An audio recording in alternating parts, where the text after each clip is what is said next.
नमस्कार, प्रखर राजपूत को देख रहे हैं आप और आज तारीख है 24 नवंबर साल 2025 और इजराइल, फिलिस्तीन, लेबनान समेत पूरी दुनिया की खबरों के साथ एक बार फिर से आपके सामने हाजिर हुआ हूं। इस वीडियो में हम आपको बताएंगे कि लेबनान के ऊपर हुए हमले में इजराइल के प्रधानमंत्री बेंजामिन नेतन्याहू ने बड़ा बयान दिया है और इस बयान में हिजबुल्लाह को टारगेट करने के लिए बहुत बड़ा ऐलान भी किया। तो ये ऐलान कौन सा है और किस तरीके से हिजबुल्लाह को टारगेट करेगा इजराइल, इसके बारे में भी आपको डिटेल में पता चलेगा। और साथ ही इस वीडियो में हम आपको ये भी बताएंगे कि अब लेबनान की तरफ से जो पलटवार होगा, इस पलटवार में इजराइल क्या कैपेबल होगा सहने के लिए, या फिर एक नए जंग की शुरुआत होगी, या फिर कोई बीच में आके सीज फायर करवाएगा।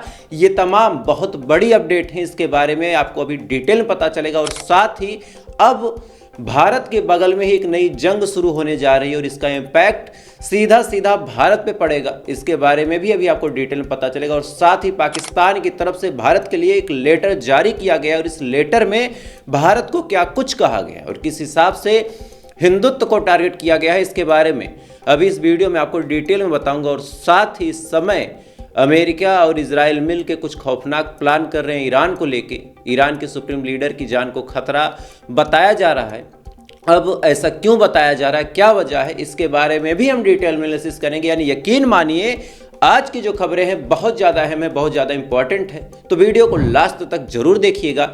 चैनल पे नए हैं तो चैनल को लाइक और सब्सक्राइब जरूर कर ले, ताकि आप तक जब भी मैं कोई वीडियो डालूं सबसे पहले आप तक वो वीडियो पहुंचे और सभी सही खबरें आप वीडियो में देख सके। तो आप सब्सक्राइब जरूर कर ले। तब तक एक एक करके मैं आपको खबरें बताना शुरू करता हूं। और सबसे पहली, सबसे बड़ी, सबसे अहम जो खबर निकल के सामने आ रही दोस्तों, वो लेबनान के हवाले से आ रही। दरअसल कल लेबनान के ऊपर एयर स्ट्राइक करने का काम इजराइल ने किया था। इजराइल ने बाकायदा बेरूत के अंदर घुस के, यानी लेबनान की जो राजधानी उसके अंदर घुस के एयर स्ट्राइक की थी। इस एयर स्ट्राइक में लेबनान की मिनिस्ट्री की तरफ से अब स्पष्ट बयान निकल के सामने आया कि कम से कम 5 लोगों की मौत हुई है और 24 से 25 के करीब लोग ऐसे हैं जो बुरी तरीके से इंजर्ड है और उनमें से कई ऐसे हैं जो सीवियर इंजर्ड हैं। ये हमला इतना इंटेंस था, इतना प्रिसाइज था कि इसमें हिजबुल्लाह के आर्मी ऑफ चीफ तबातावी की भी मौत हो चुकी है। अब ये बात जब निकल के सामने आई कि तबाताबी की मौत हुई, इसके बारे में इजराइल ने जब दावा किया तो शुरुआत में कई सारे लोगों ने कहा कि इजराइल ऐसे फर्जी दावे करता रहता है। लेकिन कल भी मैंने कहा था कि अगर ये दावा इजराइल ने किया है तो दावा 100% सही हो सकता है, क्योंकि इजराइल कभी भी इंटरनेशनल कम्युनिटी में झूठ बोल के अपनी बेइज्जती नहीं करवाता। इजराइल को एक बात बहुत अच्छे से पता है कि अगर एक दो बार हमारा दावा फेक निकल गया तो आने वाले टाइम में दुनिया में कोई भी देश हमारा लोड नहीं लेगा। इसी वजह से इजराइल हमेशा ही प्रयास करता है कि सही दावे करे। तो ये जो हमला हुआ, इसमें हिजबुल्लाह के जो आर्मी ऑफ चीफ थे उनकी मौत हुई तबाताबी की। लेकिन अब यहाँ पे एक सवाल है जो सवाल बहुत कम लोग पूछ रहे हैं। सवाल बड़ा सिंपल सा है और अगर आप दिमाग से समझेंगे तो ये सवाल बड़ा लाजमी, बड़ा वाजिब भी है। सवाल ये है कि हमला हुआ, इसमें तबाताबी की मौत हुई, अब ये एक संयोग था या एक प्रयोग था। संयोग का मतलब बड़ा साफ है कि इजराइल ने एयर स्ट्राइक की, उस एयर स्ट्राइक में गलती से उनकी मौत हो गई जो कि उस जगह पे मौजूद थे, चलो वो ठीक है। लेकिन प्रयोग का मतलब ये है कि इजराइल के पास उनकी लोकेशन की इनपुट थी, इजराइल को किसी ने वो लोकेशन बताई थी, इस वजह से जानबूझ के बेरूत के अंदर घुस के इजराइल ने एयर स्ट्राइक की और इस एयर स्ट्राइक में जानबूझ के तबाताबी को टारगेट किया और टारगेट करके उनको मार दिया। ये दोनों बातें बिल्कुल अलग अलग हैं कि गलती से हो गया या फिर इजराइल ने टारगेट किया। अब इजराइल के पास अगर इनपुट था तो बड़ा सवाल ये निकल के सामने आता है कि इजराइल के पास वो इनपुट आया कहाँ से। कभी हसन नसरल्ला, कभी कोई और, कभी कोई और। अचानक से इजराइल के पास इतना सटीक लोकेशन, इतनी सटीक जानकारी कैसे पहुंच जाती है कि इजराइल वहां पे प्रीशियस एयर स्ट्राइक करके एकदम पार्टिकुलर टारगेट को टारगेट करके उन लोगों को मार देता है। इस सवाल का जवाब बड़ा सिंपल सा है कि अंदर कोई गद्दार छुपा है हिजबुल्लाह और हमास के और ईरान के अंदर, जो ऐसी सेंसिटिव जानकारियों को इजराइल तक पहुंचाता है, उसके बदले में मोटा पैसा लेता है और उन पैसों के बदले इजराइल को ये जानकारियां बेच देता है और इन्हीं जानकारियों का उपयोग करके इजराइल ऐसे एयर स्ट्राइक करके अपने दुश्मनों को ठिकाने लगा देता है। तो हिजबुल्लाह हो, हमास हो या फिर ईरान हो, इनको इजराइल से लड़ने से पहले कम से कम अपने अंदर झांक के एक बार देख लेना चाहिए कि गद्दारी कौन कर रहा है, क्योंकि जब तक उस गद्दार को नहीं ढूंढेंगे ऐसी चीज़ें कंटिन्यूसली होती रहेंगी। खैर, ये तमाम चीज़ें इधर चल ही रही है, लेकिन अब बड़ा सवाल निकल के सामने आता है कि हिजबुल्लाह की तरफ से भी क्या कोई बड़ा अटैक देखने को मिल सकता है। तो इजराइल की नज़र में इसका जवाब हाँ है, चूंकि इजराइल अपनी तैयारियों को मुकम्मल तरीके से पूरी करने में लगा हुआ है और इजराइल को पूरी उम्मीद है कि हिजबुल्लाह की तरफ से बड़ा पलटवार देखने को मिलेगा। तमाम तैयारियां हो रही हैं। हिजबुल्लाह के जिस तबाताबी को मारा है उसके संगठन के जितने लोग हैं वो पूरे फोर्स के साथ जुट गए हैं, ऐसा इजराइल का मानना है। और अगर ऐसा होता है तो आने वाले टाइम में आपको लेबनान और इजराइल के बीच एक बड़ी जंग देखने को मिल सकती है।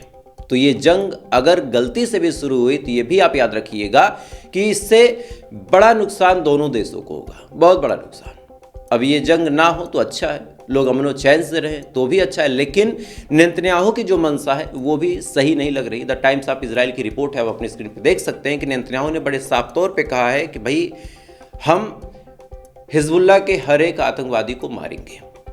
नेतन्याहू ने बड़े साफ तौर पे कहा है कि तबाताबी एक मास मर्डर था, इसने हज़ारों लोगों की हत्या की थी, इस वजह से हमने इसको ठिकाने लगाया और इसके जैसे जितने लोग हैं, मतलब बड़ा साफ है कि हिजबुल्लाह के गैंग में जितने लोग हैं उन सबको हम टारगेट करेंगे और टारगेट करने के बाद मार देंगे। साथ ही एक बात और बोली और इसी के बाद अब कयास लगाया जा रहा है कि जंग एक्सेलरेट होगी। क्या बोला हुआ अब जानिए। नेतन्याहू ने साफ तौर पे कहा कि लेबनान की सरकार को हमने पहले ही कहा था कि हिजबुल्लाह का हथियार ख़त्म किया जाए, लेकिन लेबनान की सरकार वहाँ पे खामोश बैठी है। इस वजह से जिस देश ने समझौता करवाया था, जिस देश ने सीज फायर करवाया था यानी अमेरिका, उस अमेरिका से भी हम कहना चाहेंगे कि भाई बीच में पड़ो, लेबनान की सरकार पे प्रेशर बनाओ और प्रेशर बना के लेबनान की सरकार से हथियार छीनो, नहीं तो सिचुएशन खराब हो जाएगी। अब सिचुएशन खराब हो जाएगा का मतलब बड़ा साफ है कि जंग भड़क जाएगी। खैर, इधर ये तमाम चीज़ें दोस्तों चली रही, इधर भारत और पाकिस्तान के बीच भी नई जंग के आसार दिख रहे हैं। अब ऐसा क्यों है वो भी आपको बता दे रहा हूं, क्योंकि पाकिस्तान से बहुत बड़ी अपडेट निकल के सामने आई है कि पाकिस्तान ने भारत के खिलाफ एक लेटर जारी किया है। दरअसल हमारे देश के डिफेंस मिनिस्टर राजनाथ सिंह ने एक बयान दिया था। क्या कुछ कहा था पहले आप वीडियो में सुन ले, फिर इसके बारे में आपको डिटेल में बताता हूं। आज सिंध की भूमि, मेरे बहनों भाइयों, यह भारत का हिस्सा भले ही न हो, लेकिन सभ्यतागत रूप से सिंध हमेशा भारत का हिस्सा रहेगा।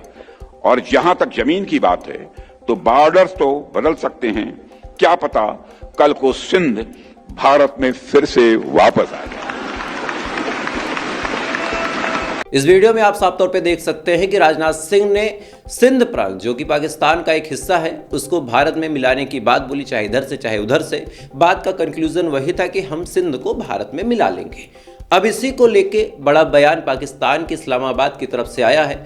उन्होंने भारत को टारगेट करते हुए कहा कि भारत की जो सरकार है वो हिंदुत्व की विस्तारवादी सरकार में विश्वास रखती है, साथ ही वो अंतर्राष्ट्रीय कानूनों की धज्जियां उड़ा रही है। बहरहाल अंतर्राष्ट्रीय कानून की बात पाकिस्तान के मुंह से अच्छी नहीं लगती। साथ ही उन्होंने ये भी कहा कि हम भारत को कड़ा जवाब देने में सक्षम हैं। ये बात इन्होंने बोली ही थी किसी दौरान पाकिस्तान में दो बड़े धमाकों की आवाज़ निकल के सामने और इन धमाकों से पूरा पाकिस्तान दहल उठा है। दरअसल पेशावर एक जगह है और इसी जगह में पैरामिलिट्री फोर्सेज की फ्रंट लाइन कमांडेंट की बटालियन है और गजब की रिपोर्ट निकल के सामने आई। सुन के बड़ा ताज्जुब भी हुआ कि कुछ हथियारबंद लोग इस कैंपस में, सोचिए पैरामिलिट्री फोर्स का कैंपस है, वहाँ के गेट पे कुछ लोग बम लेके पहुँच जाते हैं, कुछ लोग बंदूक लेके पहुँच जाते हैं और अचानक से गोलीबारी शुरू करते हैं। इसी बीच दो फियादीन हमले होते हैं, यानी कुछ लोगों ने अपने जैकेट में बम लगाया और उड़ा लिया, साथ ही भारी गोलीबारी भी होती है। और अभी तक ऑफिशियल डाटा निकल के सामने आया है कि इस पूरी गोलीबारी में कम से कम 3 लोगों की मौत हुई है और जो लोग बांध के फट गए उनकी आप कहानी हटा दीजिए। अब बड़ा सवाल ये है कि आखिर इस पैरामिलिट्री फोर्सेस की बटालियन को टारगेट क्यों किया गया, तो उसका जवाब बड़ा साफ है। बहुत कम लोग बताएंगे आपको, लेकिन जान लीजिए उसका जवाब बड़ा साफ है कि पैरामिलिट्री जो फोर्स है पाकिस्तान की, वही एक इकलौती ऐसी फोर्स है जो पख्तूनख्वा के इलाके को भी कंट्रोल करती है, अफगान बॉर्डर की सीमा को भी सिक्योर करती है। और अगर किसी टीटीपी के लड़ाके को कुछ करना है, अगर अफगानियों को कुछ करना है, साथ ही अगर बलूचिस्तान को कुछ करना है, तो सबसे पहले पैरामिलिट्री फोर्सेस के जखीरे को वहाँ से ख़त्म करना पड़ेगा। और यही वजह है कि जानबूझ के इस चीज़ को टारगेट किया गया। 2 बड़े बड़े धमाके हुए, भयानक तरीके से गोलीबारी हुई, यानी साफ तौर पे देखा जाए तो आर्मी बेस में घुस के कुछ लोगों ने हमला किया, आर्मी बेसिस में घुस के कुछ लोगों ने हमला किया है। और इसके बावजूद भी पाकिस्तान कुछ बिगाड़ नहीं पाया। पाकिस्तान इस समय अपनी अंदरूनी समस्याओं से जूझ रहा है, लेकिन इसके बावजूद ये उड़ता तीर लेने के शौकीन है। आपको याद होगा कि हमारा तेजस विमान जब क्रैश हुआ था दुबई के अंदर, तो पाकिस्तान के एक जिम्मेदार पत्रकार ने कैसे हंसी ठिठोली की थी। लेकिन अगर हंसने की ही बात है तो पाकिस्तान के ऊपर हम ऐसे भी हंस सकते हैं, चूंकि एक सिडनी में इंस्टीट्यूट है, पहली बात तो नॉन प्रॉफिट है, किसी से फंड नहीं लेती, नॉन प्रॉफिटेबल इंस्टीट्यूट है, institute for economics and peace, इसका शॉर्ट फॉर्म है आईईपी। आईईपी ने एक रिसर्च जारी करते हुए कहा कि केवल 30 दिन का पानी इस समय पाकिस्तान के पास रिजर्व है, 30 दिन से ज़्यादा का पानी पाकिस्तान के पास नहीं है। और इससे पहले कि कोई आके ये बोले मुझे कि ये पूरी कहानी गलत है, जो चीज़ें आप बता रहे हो गलत है, पाकिस्तान के पास तो बहुत पानी है, अभी चंद दिन पहले बाढ़ आई थी। अब सुनिए एक कहानी। दरअसल इसाक डार साहब हैं, ये पाकिस्तान के उप प्रधानमंत्री हैं, यानी जहां प्रधानमंत्री साहब नहीं जाते वहां पे इसाक डार साहब जाते हैं। इन्होंने बड़ा बयान देते हुए कहा कि भारत जो सिंध वाटर ट्रीटी है उसको गलत तरीके से यूज कर रहा है और पाकिस्तान उस यूज की वजह से पानी की कमी और पानी की संकट से जूझ रहा है। इंटरनेशनल फोरम पे ये बात इन्होंने बोली और साथ ही इंटरनेशनल कम्युनिटी से ये डिमांड की कि जो भी देश इसमें जुड़े हुए हैं वो भारत के ऊपर प्रेशर बनाएं कि वो जो सिंध पानी है उसको छोड़ दें। अब सिंधु पानी छोड़ने की बात हो रही, इधर राजनाथ सिंह सिंधु को अपने अंदर ही मिलाने की बात कर रहे हैं, तो ये चीज़ें बड़ी अजीबोगरीब चल रही। खैर, इधर पानी की कमी से पाकिस्तान जूझ ही रहा है, इधर अपने अंदर उसके खुद के फियादीन हमले हो रहे हैं। इधर हमारा एक और पड़ोसी है चाइना, वो भी गजब की राजनीति में फंस गया। दरअसल चाइना की जो इकोनॉमी है काफ़ी तेज़ी के साथ बूस्ट हो रही थी, चाइना बहुत तेज़ी के साथ वायरल जा रहा था, चाइना बहुत तेज़ी के साथ आगे जा रहा था, लेकिन इसी चीज़ों को लेके अमेरिका में चिंता हो गई।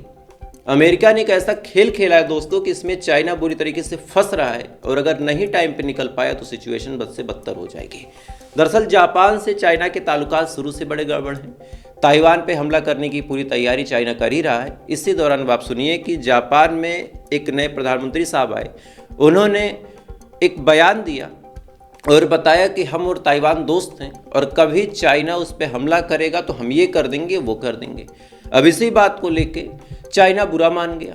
चाइना ने कहा कि आपने ऐसा क्यों बोला। तब जापान के प्राइम मिनिस्टर ने कहा कि भाई ऐसा है, तुम ऐसी ऐसी कोशिशें करते रहते हो, कभी ताइवान के पास जहाज़ भेजते हो, कभी कुछ करते हो, तो हमको बोलना पड़ा।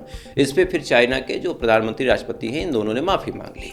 लेकिन इसी के बाद फिर एक दूसरे के ऊपर सेंक्शंस, एक दूसरे के ऊपर टैरिफ लगाना इन्होंने शुरू किया। बात ठीक ठाक गलीमत तरीके से गुजर रही थी, लेकिन इसी दौरान चाइना के सीनियर डेलीगेशन हैं जो कि कॉन्स्टिट्यूटिव जनरल हैं, ये ओसाका में ही तैनात थे और वहीं पे बैठ के इन्होंने कहा कि जो गर्दन चाइना के खिलाफ उठेगी, छोटी सी गर्दन, हम उसको काट के उड़ा देंगे। अब ये बात साफ तौर पे जापान के प्राइम मिनिस्टर के लिए ही थी। अब जापान के अंदर बैठ के तुम जापान के प्राइम मिनिस्टर को मारने की धमकी दोगे तो जाहिर सी बात है मामला सीरियस होगा। उसके बाद जापान ने इनको बाहर खदेड़ दिया है। बाहर खदेड़ने के साथ साथ अब मामला जंग के मैदान तक उतर रहा है। दोनों देश यूनाइटेड नेशन पहुंच चुके हैं और अगर ऐसा हो रहा है तो यकीन मानिए अमेरिका का बड़ा योगदान है, क्योंकि अमेरिका ने ही हाल फिलहाल में जापान की पूरी पॉलिसी को बदल के रख दिया। जापान से उनकी पेट्रियोटिक मिसाइल ले ली। जापान का एक कानून है कि किसी देश को अपनी टेक्नोलॉजी साझा नहीं करता, लेकिन इसके बाद भी जापान से अमेरिका ने लिया है तो बदले में कुछ तो आश्वासन दिया होगा, बदले में कुछ तो बोला होगा अमेरिका ने कि तुम्हारी इस मामले में हम तुम्हारी हिफाजत या फिर मदद करेंगे। खैर, वजह जो भी हो, लेकिन इस समय सिचुएशन जापान और चाइना के बीच बद से बदतर है। खैर, इधर ये तमाम चीज़ें चली रही दोस्तों। अब गाज़ा की भी कुछ अपडेट बता देता हूँ, उसके बाद आपको भारत की एक खबर बताऊँगा और फिर ईरान की खबर बताऊँगा। गाज़ा में लगातार ठंडी का कहर जारी है।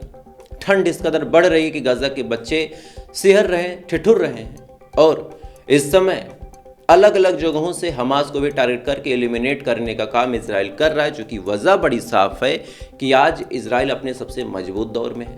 बहुत सारे लोग आपको बताएंगे कि ऐसा नहीं, इजराइल टूट गई, बिखर गई। भाई, रियलिटी से बात करना चाहिए। रियलिटी से बात करना चाहिए। अमेरिका इतना पैसा देता है कि कभी भी आईडीएफ टूटेगी बिखरेगी नहीं जब तक अमेरिका अपना सपोर्ट नहीं हटाएगा। तो हमास को भी एलिमिनेट करने का काम, हिजबुल्लाह को भी वाइप आउट करने का काम, हूतीस के ऊपर ओमान तक हमला करने की प्लानिंग, ये तमाम चीज़ें इजराइल कर रहा है। और करने के पीछे सबसे बड़ी वजह यह है कि अमेरिका वहाँ पे बैठा हुआ है। और इसी बात को लेके ईरान ने एक बहुत बड़ी बात बोली है। हालांकि ये क्या पूरा मैटर है आपको शाम की वीडियो में डिटेल में बताऊंगा, तो शाम की वीडियो आप जरूर देखिएगा। इसी वजह से कह भी रहा था कि चैनल को आप लोग सब्सक्राइब करके रखें ताकि खबरें आप तक हमेशा ही पहुँचे। दरअसल ईरान की सुप्रीम लीडर को मारने के लिए अमेरिका और इजराइल बड़ी प्लानिंग कर रहे हैं। अब ये प्लानिंग की पूरी कहानी क्या है 2-4 मिनट में आपको बता नहीं पाऊंगा, वीडियो ऑलरेडी 15-16 मिनट की हो चुकी है, इस वजह से इसको अगले वीडियो में बताऊंगा, इसको डिटेल में आप देखिएगा। लेकिन दिल्ली से एक बहुत बड़ी अपडेट निकल के सामने आ रही है और आपको एक स्क्रीन पे तस्वीर दिखा रहा हूं दोस्तों। इस तस्वीर को ध्यान से देखें। एक शख्स जो जमीन पे है उसके ऊपर एक शख्स, एक पुलिस वाला पैर रख के हाथ रख के उसको कुचल रहा है। देखने से ऐसा लग रहा है कि यह शख्स कोई बहुत बड़ा अपराधी है, कोई बहुत बड़ा क्रिमिनल है। लेकिन यकीन मानिए जिस शख्स को जमीन पे दबाया गया है वो ना ही क्रिमिनल है ना ही अपराधी, वो हमारे देश का एक जागरूक नागरिक है। इसने बस साफ हवा की बात की थी।